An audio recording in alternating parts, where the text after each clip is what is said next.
0 1 7 10 very lucky, మీరు చాలా lucky. Okay, కనిపిస్తుందా?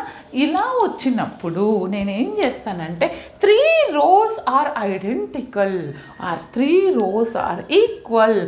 అప్పుడు ఏం చేయాలి? ఏదైనా ఒక రోని యూస్ చేసి ఈ మిగతా రెండింటిని 0 చేయొచ్చు.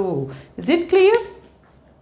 అప్పుడు ఏం చేస్తాను నేను ఇక్కడ చూడండి, ఈ రోని యూస్ చేసి R2ని యూస్ చేసి R2 ఇంప్లాయిస్ R2ని యూస్ చేసి R3 R4ని చేంజ్ చేస్తాను. అవునా?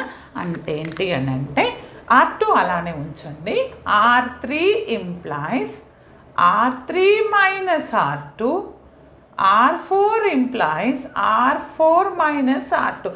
కొంతమంది మహానుభావులు ఏం చేస్తారు, నేను కూడా చేశాను అనుకో స్టూడెంట్ లైఫ్లో, R3 minus R2, R4 minus R3